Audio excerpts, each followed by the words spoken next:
देखिए भाई, पैसे से पैसा बनता है ये सब हमने सुना है, हम लोगों ने ये सब सुन रखा है, लेकिन देखिए शेयर मार्केट में पैसे से पैसा जरूर बनेगा आपका, लेकिन पैसा आपको सही जगह इन्वेस्ट करना पड़ेगा। और इसी चीज़ के लिए मैं लाया हूँ आपके पास 3 से 4 स्टॉक, और लास्ट वाला तो मेरा फेवरेट है। देखिए ये जो स्टॉक है हिंदुस्तान जिंक, इसकी अगर हम बात करें तो पिछले 6 महीने में इसने यहाँ से यानी कि लगभग 720 725 से, और ये लगभग लगभग आ गया था आपका यहाँ पर ये शेयर जो है 476 के आसपास आ गया, जो कि 30 से 35% की गिरावट है। और देखिए ये शेयर ऐसा है कि जब भागता है ना तो किसी को अपने पास भटकने भी नहीं देता, यानी कि बाद में तो आप लेने की सोचो ही मत। ये इतना स्टॉक ये भागता है कि अगर इसने एक बार चलना शुरू कर दिया तो ये रुकने का नाम नहीं लेता है। फंडामेंटल्स इसके बहुत अच्छे। देखिए जिसका अभी हाई लगा था वो 807 का है, ठीक है। 52 वीक भी इसका 284 का है। तो देखिए यानी कि एक साल में ये कितना ऊपर से जाकर के नीचे आ जाता है और नीचे से ऊपर चला जाता है। इसका डिविडेंड यील्ड बहुत अच्छा है, इसका डिविडेंड यील्ड 6.25 है, यानी जो कि एक आपकी एफडी होती है उसके बराबर इसका तो डिविडेंड यील्ड है। तो डिविडेंड यील्ड के मामले में ये सर ऐसा है कि अगर आपने इसको लेके रख लिया तो ये डिविडेंड भी आपको देगा, और अगर इसका प्राइस ऊपर जाता है तो आपकी वैल्यू भी अप्रिशिएट होती रहेगी, ठीक है। तो अगर इसके हम फंडामेंटल्स की बात करते हैं तो देखिए इसके जो फंडामेंटल्स है वो बहुत अच्छे हैं। अगर इसके हम क्वार्टरली रिजल्ट्स की बात करते हैं तो रिसेंट में इन्होंने क्या गजब के रिजल्ट दिए हैं, रिजल्ट देख करके ना मजा आ जाता है। ये देखिए सितंबर 2023 में इन्होंने जो इनका क्वार्टर था वो 6,791 करोड़ की इनकी सेल्स थी, 6,791 करोड़ की सेल्स थी। लेकिन इन्होंने हाल ही में अभी जो क्वार्टर पेश किया है, ये इन्होंने पेश किया है जिसमें इन्होंने जो अपना सेल्स दर्ज किया वो 8,252 करोड़ का दर्ज किया है। तो इतनी अच्छी कंपनी, इनके पास मिनरल्स हैं सारे के सारे, यानी कि ये दुनिया की लार्जेस्ट थर्ड नंबर कंपनी है जो कि जिंक और बाकी चीज़ें प्रोड्यूस करती है। तो एकदम ठोस बिजनेस है, बहुत अच्छा बिजनेस है इनका, और ये शेयर बहुत अच्छा लगता है फंडामेंटली भी। देखिए इनकी जो नेट प्रॉफिट है किस तरह से 2327 रुपये का आया है, जो कि पिछली बारी 2345 रुपये के आसपास था। देखिए बड़ी बड़ी कंपनी टीसीएस, रिलायंस, ये सारी कंपनियां भी इस क्वार्टर में अच्छे रिजल्ट पेश नहीं कर पाई हैं जो कि हिंदुस्तान जिंक ने पेश करती है। देखिए जो मेरा दूसरा शेयर है वो है पावर ग्रिड इंफ्रास्ट्रक्चर। देखिए ये जो शेयर है ये इसकी कोई बात नहीं करता, क्योंकि इसके बारे में किन्हीं लोगों को ज़्यादा पता नहीं है। क्यों? क्योंकि ये एक सब्सिडरी कंपनी है पावर ग्रिड कॉर्पोरेशन की, और ये जो कंपनी है छोटी मार्केट टाइप की कंपनी है। लेकिन देखिए ये कंपनी आपको 3 से 4% डिविडेंड यील्ड जो है कि ऑफर करती है, जो कि बहुत बड़ी बात होती है। अभी यहाँ पर 1.96 शो कर रहा है आपको डिविडेंड यील्ड, लेकिन इसका जो डिविडेंड यील्ड है एक्चुअल में 3% के आसपास है, जो कि बहुत अच्छी बात है। और ये स्टॉक देखिए इसका जो हाई था 103 रुपये था, 103 रुपये से ये स्टॉक देखिए अभी आ चुका है 86.90 पर।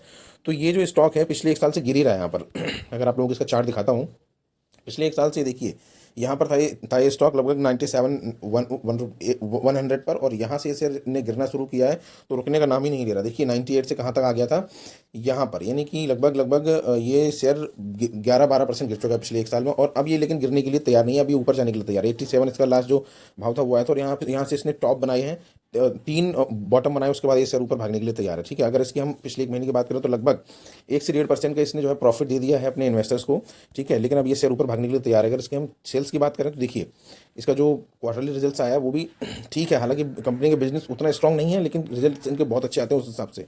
देखिए ये पीएसयू स्टॉक है एक, और इसमें इन्वेस्ट करने में हमें कोई रिस्क भी नहीं, क्योंकि गवर्नमेंट के पास इनकी होल्डिंग्स है। नेट प्रॉफिट देखिए 164 का आया है, और ये देखिए इनका 254 का पिछले क्वार्टर में इनका जो है कि प्रॉफिट था, ठीक है। इसके बाद अगर इसकी सेल्स भी देखते हैं तो सेल्स में इनकी ठीक ठाक आई है, 232 करोड़ का इनका इससे पहले का जो है कि सेल्स थी, और 177 की इनकी सेल्स अब आई है।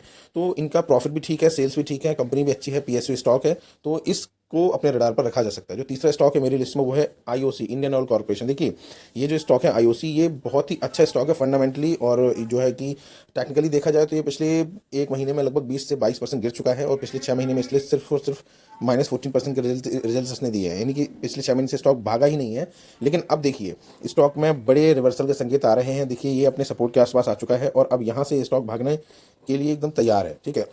तो अगर इसके हाई की बात करी जाए तो ये 86 जो इसका लो है वो है, और 196 इसका हाई है 52 वीक। तो देखिए लगभग आधे पर आ चुका है अपने हाई से। तो इसको लेने में बिल्कुल भी हमें टेक्निकल थोड़ा सा सोचना नहीं चाहिए, ज़्यादा इसके बारे में सोचना नहीं चाहिए, और इसको ग्रैब करने के बारे में सोचना चाहिए। इसके क्वार्टर्स के बारे में अगर हम लोग बात करते हैं तो देखिए यहाँ पर देखिए इसकी जो सेल्स हैं वो उतनी ही है जितनी पिछली बारी थी, लगभग उतनी ही सेल्स है, लेकिन इनका रेवेन्यू बहुत घट करके आया है। जो इनका प्रॉफिट है वो बहुत ज़्यादा घट गया है, और इनका प्रॉफिट देखिए यहाँ पर नेगेटिव में आ चुका है इस बारी, इसलिए ये शेयर इतना गिरा है। आप लोग देखिए शेयर मार्केट ना पहले से ही अनुमान लगा लेता है कि किस स्टॉक में क्या होने वाला है। इनके रिजल्ट्स नहीं आए थे, फिर भी स्टॉक मार्केट में ये शेयर घटता चला जा रहा है, घटता चला जा रहा है, क्योंकि मार्केट को कहीं ना कहीं अंदाजा था कि इनके जो प्रॉफिट है वो कम होने वाले हैं। तो नेट प्रॉफिट इनका जो है नेगेटिव में आया है, इस वजह से ये स्टॉक इतना नीचे चला गया, ठीक है। जो चौथा स्टॉक है मेरी लिस्ट में वो है, मेरा सबसे फेवरेट स्टॉक इस टाइम पर पैसे लगाने के लिए, वो है फ्यूजन माइक्रो फाइनेंस लिमिटेड।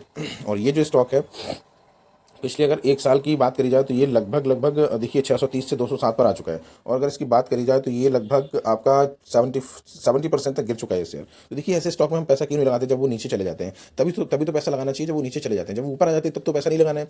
पैसा तभी लगाना है जब स्टॉक नीचे आ जाता है, और यही एक अच्छा इन्वेस्टर को करना चाहिए। देखिए 185 का इसका लो है और 674 का इसका हाई है।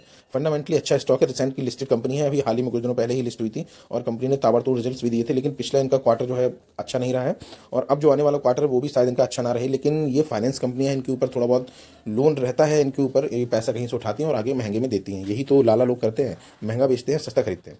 इनका जो नेट प्रॉफिट है इस बारी नेगेटिव में आया है -36%, जो कि पिछली बारी 133 करोड़ का था। ठीक है। और इनका जो प्रॉफिट है वो भी लगातार जो है कि बढ़ा है। लेकिन इस क्वार्टर में इन्होंने जो रिजल्ट्स पेश किए हैं जून 2023 में, जून 2024 में, जून 2023 के जो इनके रिजल्ट्स थे, वो उनका जो प्रॉफिट था 166 करोड़ का था, जो कि अब घट करके 55 नेगेटिव में हो गया है, 55 करोड़ का। तो इनके जो क्वार्टर्स हैं वो अच्छे नहीं आए हैं, बट कंपनी फंडामेंटली अच्छी है। और जो इन्वेस्टर हैं म्यूचुअल फंड्स में, वो HDFC, निपॉन, कोटक बैंक, बहुत सारे ऐसे बड़े बड़े नाम हैं जो इनके इन्वेस्टर्स हैं। तो ये 3-4 शेयर हैं जो मेरे रडार पर हमेशा रहते हैं और इनमें जरूर इन्वेस्ट मैं करूँगा। पहला हो गया आपका हिंदुस्तान जिंक, दूसरा इंडियन ऑयल, तीसरा पावर ग्रिड इंफ्रास्ट्रक्चर और चौथा हो गया fusion micro finance. Thank you.